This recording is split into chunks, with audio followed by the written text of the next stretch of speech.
বাংলাদেশের বর্তমান রাজনৈতিক প্রেক্ষাপট নিয়ে আলোচনা এবং স্বাভাবিকভাবে গণতান্ত্রিক অর্ডার ফিরিয়ে আনার জন্য আমাদের যে আন্দোলন সংগ্রাম ত্যাগ এটাকে বাস্তবায়িত করার জন্য আগামী নির্বাচনের মাধ্যমে বাংলাদেশে একটা গণতান্ত্রিক প্রক্রিয়া, গণতান্ত্রিক অর্ডার ফিরিয়ে আনার সকলের যে প্রচেষ্টা সেটাকে বাস্তবায়নের প্রক্রিয়া হিসাবে আমরা প্রত্যেকটি দলে আমরা সবাই একে অপরের সাথে কথা বলছি। আমরা বাংলাদেশের রাজনীতিতে একটি নতুন সংস্কৃতি দেখি, একে অপরের সাথে কথা বলতে হবে, সংলাপ করতে হবে, আলোচনা করতে হবে। এত বছর যেটা বাংলাদেশে ছিল না সেটা আমরা করতে সক্ষম হয়েছি এবং একে অপরের সাথে সহনশীল হওয়া, অপরের আপনার মতামতকে সম্মান জানানো, ভিন্ন মত পোষণ করেও এই নতুন রাজনীতির প্রেক্ষাপটে আমরা সকলের সাথে এই সংলাপে আছি এবং সকলে মতামত দিচ্ছে এবং আজকেও আমাদের সংলাপ হয়েছে। এই সংলাপে যে আলোচনা হয়েছে তার পরিপ্রেক্ষিতে এখন বক্তব্য রাখবেন আমাদের আন্দোলিত পার্থ। ধন্যবাদ সবাইকে। আসসালামু আলাইকুম।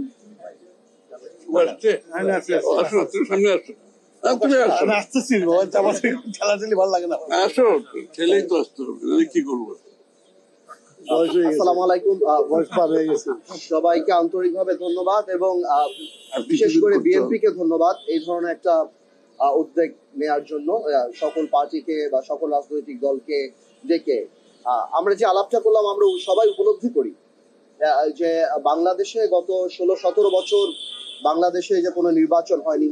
2014 সাল থেকে বাংলাদেশের মানুষ ভোট দিতে পারেনি এবং এই প্র্যাকটিসটার কারণে 2014 থেকে যে আওয়ামী স্বৈরশাসক ছিল ওনারা যে পিক এন্ড চুজ করে রাজনৈতিক নেতৃবৃন্দ, সেটা শুধুমাত্র এমপি হিসেবে না, উপজেলা থেকে আরম্ভ করে ইউনিয়ন পর্যায় থেকে আরম্ভ করে সব জায়গায় গিয়েছে।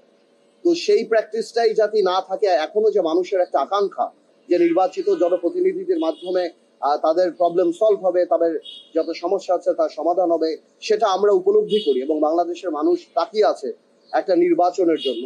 এবং আমরা এটা বিশ্বাস করি যে এই সরকার আমাদের সরকার, এই সরকার আমাদের আন্দোলনের সরকার, এই সরকার ছাত্র জনতার আন্দোলনের সরকার এবং কিন্তু এই সরকার জনগণের সরকার, কিন্তু জনগণের দ্বারা ভোট দ্বারা নির্বাচিত সরকার না। আমরা সবসময় চাই এই সরকারের পাশে আমরা ছিলাম, আমরা আগামীতেও থাকবো এবং আমরা 7ই আগস্ট থেকে আরম্ভ করে আজকে পর্যন্ত প্রত্যেক জায়গায় বলে আসছি যে আপনারা একটা নির্বাচনী রোড ম্যাপ দিন। নির্বাচন অত্যন্ত গুরুত্বপূর্ণ। নির্বাচন ছাড়া আপনারা যে সংস্কারের কথা বলছেন, সংস্কার একটা চলমান প্রক্রিয়া, আমরাও সংস্কারের পক্ষে। তবে এটাও বাস্তব যে সংস্কার আপনারা করেন, কিন্তু বড় সংস্কার করতে হলে জনগণের ম্যান্ডেট ছাড়া সেই সংস্কার যদি হয় তাহলে সেই সংস্কার খুব কঠিন হবে না, খুব শক্তভাবে থাকবে না। আমরা আগেও বলেছি, এখনো বলেছি যে আমাদের সাথে একটা চার্টার হতে পারে, সনদ হতে পারে, একটা সাইন হতে পারে। বড় বড় সংস্কার এই বড় রাজনৈতিক দলগুলি আপাতত দিয়ে দিয়েছে। যেগুলি সংস্কার শর্টকাট করে যেগুলি একমত হয়েছে সেগুলি নিয়ে একটা সনদ করাই যেতে পারে, সবাই সাইন করতে পারে এবং তারপরে এগিয়ে যেতে পারে। কারণ জনসম্পৃক্ত কোন সংস্কার আগামী সরকার যদি ছুড়ে ফেলে দেয় তাহলে জনগণ তাকে প্রত্যাখ্যান করবে। কিন্তু জনকল্যাণমুখী সংস্কার থাকবে কি থাকবে না অবশ্যই আগামী সরকার দেখবে, এবং জনগণের সরকার হয়ে থাকবে সেটা অবশ্যই মানুষ সেটাকে রেসপেক্ট করবে। কিন্তু সংস্কারের নাম বলে নির্বাচনকে যদি পেছানো যায় এবং একটা সরকার, একটা দায়িত্বশীল সরকার যখন বলে ডিসেম্বর থেকে জুনের মধ্যে নির্বাচন হবে, এই ধরনের আনসার্টেনিটি থেকে দেশকে কোনোদিনও একটা সরকার ঠেলে দিতে পারে না। একটা নির্বাচনী রোডম্যাপ কংক্রিট থাকতে হবে। দেখুন, আমরা এই সরকারকে আনার জন্য জেলে গিয়েছি, জুলুম সহ্য করেছি, নির্বাচন বয়কট করেছি, রাজপথে সব জায়গায় আমরা ছিলাম। আমরা কোনোভাবেও চাই না এই সরকার ফেল করুক। আমরা চাই জনগণের ইচ্ছা প্রতিফলিত হোক, এই সংস্কার এই সরকার সংস্কার করুক যেটার পাঠ আমরা। কিন্তু এমন কোন সংস্কারের জন্য যেন কালক্ষেপণ না হয়, যাতে করে এই দেশের মানুষ চিন্তা করা আরম্ভ করে যে আমরা কি আবার নির্বাচন কবে হবে, আদৌ হবে কিনা, এই ধরনের প্রশ্ন আসে। তো আপাতত আমরা সেই আলাপই করেছি এবং আমরা ধন্যবাদ জানাই বিএনপিও আমাদের সাথে একমত হয়েছে এবং আমি শিওর অন্যান্য রাজনৈতিক দলে আমাদের সাথে একমত হয়েছে। এখন ওভার টু আমির হোসেন সাহেব, উনি বলবেন উনি যেটা মনে করেন। জি বলেন। ডিসেম্বরের আগেই যে নির্বাচনের দাবি সেই ব্যাপারে আলোচনা হয়েছে কিনা এবং ডিসেম্বরের আগে নির্বাচন আপনারাও মনে করেন কিনা যে ডিসেম্বরের আগেই নির্বাচন হওয়া উচিত? না, না।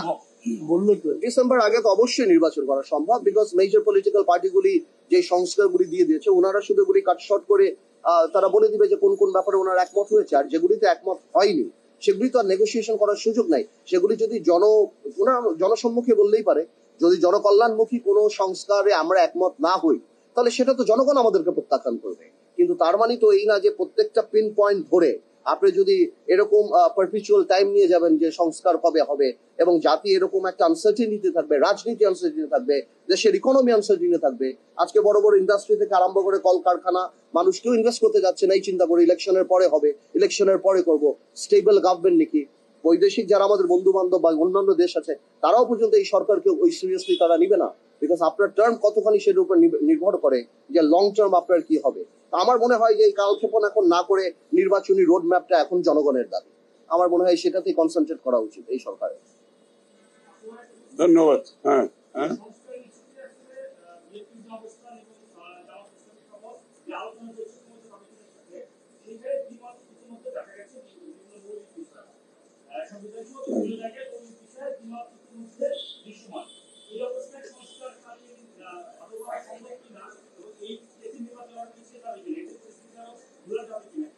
না, এটা তো একটা একটা মহল তো চাবে এটাকে ঘোলাটে করার জন্য, যেটা আমি আগে বললাম যে এখানে যদি কোনো দ্বিমত হয় সেটা তো গভর্নমেন্টের, এটা তো জনগণের ম্যান্ডেটের উপর নির্ভর করবে। আপনার তো কোনো সুযোগ নাই আপনি কাউকে বাদ দিয়ে সংস্কারটা করার। দ্বিমত তো থাকতেই পারে, প্রত্যেকটা রাজনৈতিক দল তার নিজস্ব মতামত থাকতে পারে, বাট আমাদের কথা হলো যেই সংস্কারগুলো সবাই একমত হয়েছে এবং বাকিগুলি যেগুলিতে একটা ন্যাশনাল সনদ নিয়ে বা একটা চার্টার করে নির্বাচনমুখী হয়ে গেলেই হয়। আপনি 50টা রাজনৈতিক দল 50টা ব্যাপারে অনেক কিছু অপিনিয়ন থাকতে পারে, তার উপরে ভিত্তি করে একমত হব ওই চিন্তা করে আপনি তো আর এই নির্বাচনকে পিছিয়ে নিতে পারেন না, বা আপনি এটাকে একটা ঘোলাটে পরিবেশ সৃষ্টি করতে পারেন না।